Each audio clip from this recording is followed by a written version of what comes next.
इमाम ज़ुरक़ानी रहमतुल्लाहि ताला अलैह इरशाद फरमाते हैं, उम्मती के हवाले से नबी की समाअत का हाल ये है, कान नबी सल्लल्लाहु ताला अलैहि वसल्लम इन्नहु यअलमु अअमालहुम व अफ़आलहुम व निय्यातिहिम व ख़वातिरिहिम। मफ़हूम ये है कि मेरा नबी अपने हर एक उम्मती के उसके अमल को भी जानता है, उसके किरदार को भी जानता है, यहाँ तक कि दिल में इरादा क्या है मेरे मुस्तफ़ा उसको भी जानते हैं। मुस्कुरा के बोल दे सुभान अल्लाह। ये बार बार आपको धक्का लगाना पड़ता है कि आप सुभान अल्लाह बोला, जबकि आज पहला साबका है। वरना मैं जानता हूँ कि ये वो इलाका है कि हमने बहुत पहले कहा था कि जब बंदा एक मरतबा मोहब्बत से सुभान अल्लाह कहता है तो अल्लाह के रसूल की हदीस से पाक है, सुभान अल्लाह ताला निस्फुल मीज़ान। बंदा एक मरतबा जब मोहब्बत से सुभान अल्लाह कहे, अल्लाह ताला उसके नामे आमाल में जो नेकियों वाला पल रहा है उसका आधा हिस्सा भर देता है, आधा हिस्सा।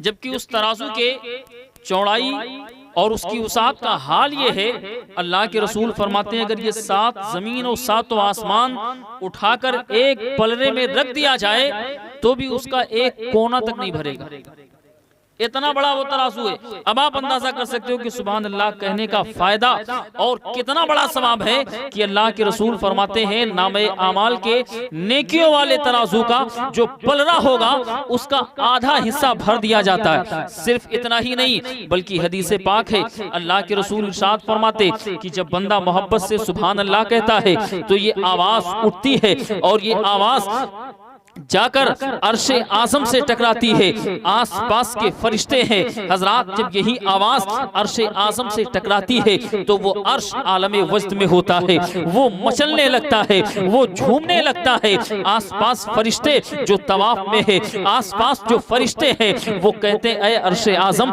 आज तो हिल क्यों रहा है, आज तो मचल क्यों रहा है, तेरे वज्द में आने की कैफियत और ये तेरी कैफियत कैसी है। क्योंकि हजरात वो अर्शे आज़म जो सातों आसमान से आगे लामका के करीब है, वो अर्शे आज़म जहाँ पे अल्लाह तबारक व तआला अपनी शान के मुताबिक अपनी तजल्ली फरमाता है, वो अर्शे आज़म जब मचलता है, जब वो हिलता है तो फरिश्ते सवाल करते हैं, अर्शे आज़म तो हिलता क्यों है, तू मचलता क्यों है। वो अर्शे आज़म जवाब देता है, ऐ फरिश्तों क्या तुम्हें खबर नहीं, आज फला जगह फला बंदे ने अल्लाह की तस्बीह बयान की है, सुभान अल्लाह कहा है, अल्लाह की पाकी बयान की है, इसलिए मचल रहा हूँ। तो फरिश्ते कहते अर्शे आज़म कब तक मचलते रहोगे, कब तक हिलते रहोगे। तो वो जवाब देता है, सुनो, जब तक सुभान अल्लाह कहने वाले की मग़फ़िरत ना हो जाए, बख्शिश ना हो जाए, वो अर्शे आज़म हिलता रहेगा, वो मचलता रहेगा। बिला मिसाल कहने का मकसद ये है, आज सिरताज नगर में बैठकर इस महफिले पाक में इस अंदाज में सुभान अल्लाह कहो, रब की तस्बीह ऐसे बोलो कि ये आवाज उठे और जाकर अर्शे टकराए, वो अर्शे आज़म जवाब दे, ऐ फरिश्तों जब तक बैठे हुए लोगों की मग़फ़िरत न हो जाए वो अर्शे आज़म हिलता रहेगा, वो अर्शे आज़म मचल। नारे तकबीर, नारे रिसालत, मसलके आला हजरत, फैजाने आला हजरत, जश्ने ईद मिलादुन नबी, नारे तकबीर, नारे रिसालत, माशाअल्लाह। इसलिए आप थोड़ा बेदारी बनाकर रखें, हो सकता है मैं किसी को पेश कर दूं आपके सामने, लेकिन आप इतना सन्नाटे का माहौल। एक बात और सुन ले उसके बाद, क्योंकि बात आई है दुरूद सलाम की, और आप शुरू से जानते हैं कि दुरूद सलाम से सलाम में हमारे यहाँ कंजूसी कभी बर्दाश्त नहीं होती। इसके लिए शुरू से अभी तक मामला चल रहा है। यही वो पहली सीढ़ी है जिसके लिए कभी औजार भी हाथ में आया था और आज भी मामला चल रहा है। बहरहाल हमने शुरू में दावा किया है कि मेरे आका हम गुनहगारों के दुरूद व सलाम को सुनते भी हैं, हमें पहचानते भी हैं। अल्लाह के रसूल सल्लल्लाहु अलैहि वसल्लम की हदीस पाक,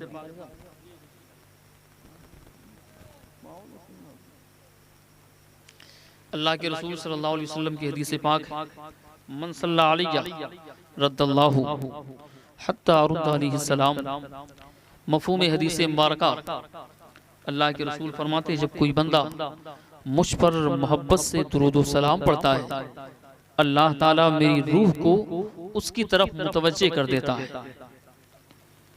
तो मैं सलाम पढ़ने वाले के सलाम को सुनता भी हूँ और उसे पहचानता भी हूँ। इस पर मैंने 12 गुफ्तगू की है और बहुत सारे दलाइल भी हमने दिए। बात आ गई है, 1 मिनट की एक बात सुन ले, उसके बाद क्योंकि बात सलाम की आई है, इंशाल्लाह इसी पर इख्तिताम भी होगा। एक एतराज हो सकता है कि बात जहां तक सुनने और सुनाने की है और पहचानने की है, तो कल कोई कह सकता है मौलाना आपके पास सनद क्या है? कुरान और हदीस से कोई जवाब दे दीजिए, क्योंकि अब दलाइल का जमाना है और वो लोग जो अकीदे के मसले में भी दलाली करते हैं वो भी दलील मांगते हैं। तो चूंकि जरूरत है, मैं बहुत ज्यादा वक्त न लेकर कुरान मुक़द्दसा के 17वें पारे से एक आयत करीमा और उसकी तफसीर में अल्लामा काजी सनाउल्लाह पानीपती मजहरी ने जो बात लिखी है, मैं उससे थोड़ी सी बात अपने मौजू के मुताबिक आप तक पहुंचाकर फिर इख्तिताम की तरफ आता हूं। अल्लाह का कुरान कहता है वअज़्ज़िन फिन्नासि बिलहज। इसी आयत करीमा की तफसीर में 17वें पारे की आयत है। अल्लामा काजी सनाउल्लाह पानीपती मजहरी तफसीर मजहरी में लिखते हैं कि जिस वक्त जनाब इब्राहीम अलैहिस्सलाम को आपने खाने काबा की तामीर की, और ये काबा कई बार तामीर हुआ, जिस वक्त आप काबे की तामीर कर चुके, तो अब रब की बारगाह में एक सवाल करते, मौला ये पहाड़ों का चट्टान और ये सहरा, ये जंगल, ये बयाबान, मौला इसमें तेरा घर बना तो दिया है, इसमें तेरी इबादत कौन करेगा? क्योंकि दूर दूर तक आज जहां खाने काबा हम और आप देख रहे हैं, ये उस जमाने में जब जनाब इब्राहीम खलीलुल्लाह ने आपने इसकी तामीर फरमाई, तो दूर दूर तक, चूंकि वो वाकया मशहूर है, जनाब हजरत हाजरा ने जनाब इस्माइल अलैहिस्सलाम के लिए जब पानी तलाश में निकली सफा और मरवा, तो वहां जंगल की वादी और पहाड़ों का चट्टान, इसके अलावा दूर दूर तक कोई जानवर तक नजर नहीं आता। जनाब इब्राहीम खलीलुल्लाह रब की बारगाह में अर्ज करते, मौला मैंने ये बना तो दिया है, लेकिन परवरदिगार यहाँ तेरी इबादत कौन करेगा? यहाँ आएगा कौन? मौला यहाँ तो दूर दूर तक कोई इंसान नजर नहीं आते। तो जवाब मिलता, इब्राहीम ये बनाना तेरा काम है और यहाँ तक बुलाना मेरा काम है। क्योंकि हजरात अब ये बात इश्क और मोहब्बत की है। जनाब इब्राहीम खलीलुल्लाह काबे की तामीर हो जाती है, काबे को आप तामीर करते हैं, उसके बाद हुक्म होता है, ए इब्राहीम अब इसी के मुकाबिल में एक पहाड़ी है, एक पहाड़ी है, उसी पे खड़े होकर लोगों को आवाज दो, ऐ लोगों आओ अल्लाह के घर की तरफ, ऐ लोगों आओ इस घर का तवाफ करो, ऐ लोगों आओ इस घर का तवाफ करो, अल्लाह का घर बना है। लेकिन जनाब इब्राहीम खलीलुल्लाह, बात आई है तफसीर की, तफसीर मजहरी के हवाले से अल्लामा काजी सनाउल्लाह पानीपती मजहरी लिखते हैं कि जनाब इब्राहीम खलीलुल्लाह अर्ज करते हैं, मौला जहां दूर दूर तक कोई नजर न आता हो, परवरदिगार मैं यहाँ आवाज दूं तो किसको दूं, यहाँ पुकारूं तो किसको पुकारूं? जहां दूर दूर तक कोई इंसान न दिखाई देता हो, तो जनाब इब्राहीम खलीलुल्लाह के लिए वो हुक्म होता है, ऐ इब्राहीम आवाज देना तेरा काम है, लोगों तक आवाज पहुंचाना ये मेरा काम है, लोगों को सुना देना ये मेरा काम है। वो रब कादिर मुतलक है। जनाब इब्राहीम खलीलुल्लाह अब मक्का की उसी एक पहाड़ी पर खड़े होते हैं और आवाज देते हैं, ऐ लोगों आओ अल्लाह के घर की तरफ, ऐ लोगों आओ इस घर के तवाफ के लिए, ऐ लोगों आओ यहाँ तवाफ करो, ऐ लोगों आओ यहाँ पर तुम यहाँ तो एतकाफ करो, ऐ लोगों अल्लाह का घर तामीर हो चुका है। जनाब इब्राहीम खलीलुल्लाह ने ये आवाज दी। अब मैं तफसीर मजहरी के हवाले से, इसके अलावा तफसीर दुर्र मंसूर में अल्लामा काजी सनाओ, इसके अलावा तफसीर दुर्र मंसूर के अंदर इमाम जलालुद्दीन सुयूती रहमतुल्लाह अलैह लिखते हैं कि जनाब इब्राहीम खलीलुल्लाह ने आवाज तो दे दी, आवाज तो पहाड़ी पर खड़े होकर, लेकिन दूर दूर तक कोई इंसान नजर नहीं आ रहा है, कोई सुनने वाला नजर नहीं आ रहा है। लेकिन उसी तफसीर के अंदर ये बात महफूज है कि जनाब इब्राहीम की आवाज उस वक्त वो आवाज सिर्फ मक्के में न थी, बल्कि वो आवाज दुनिया के कोने कोने तक पहुंच गई। इतना ही नहीं, बल्कि जो बच्चा अपने माँ के शिकम में था उसने भी जनाब इब्राहिम की आवाज को सुन लिया। जो बंदा आलमे अरवाह में था, अभी माँ के पेट में नहीं आया था, उसने भी आवाज सुन लिया। और इसीलिए तफसीर मजहरी में ये भी बात वाज़े तौर पे मौजूद है, क़यामत तक वही बंदा हज बैतुल्लाह करेगा, वही काबे का तवाफ करेगा जिसने इब्राहिम खलीलुल्लाह की आवाज पे लब्बैक कहा था।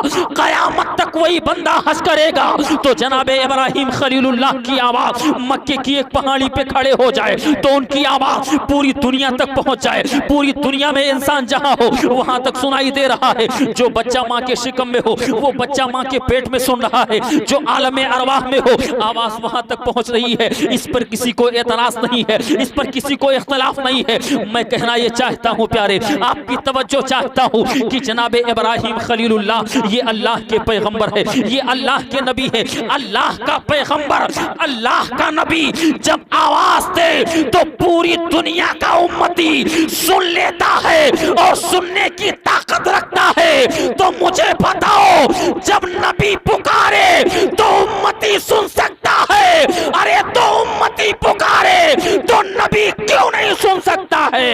मेरे इमाम बोले, या रसूल अल्लाह, दूरों नजदीक के सुनने वाले वो कान, गाने लाले करम। माशाअल्लाह। नारे तकबीर, नारे रिसालत, मसलके आला हजरत, फैजाने आला हजरत, नारे तकबीर, नारे रिसालत। माशाअल्लाह।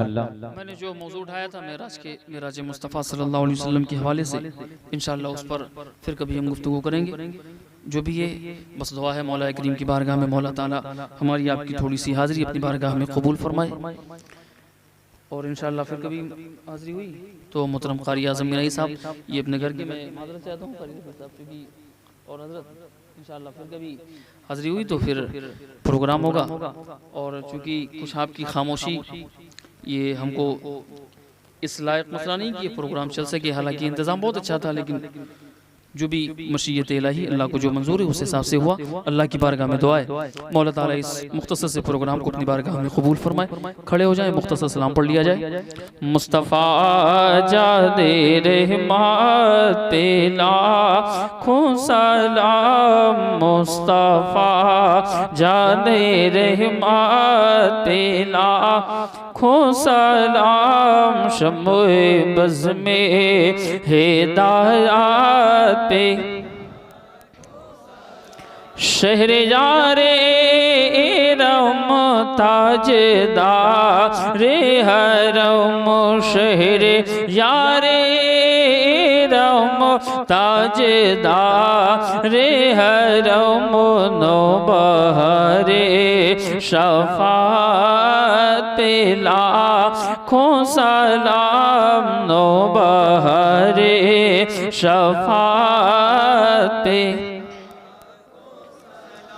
मुझसे खिदमत की क़ुदसी कहे हाँ रज़ा, मुझसे खिदमत की क़ुदसी कहे हाँ रज़ा, मुस्तफ़ा जाने रहमत पे लाखों सलाम, शम्मे बज़ में हिदायत पे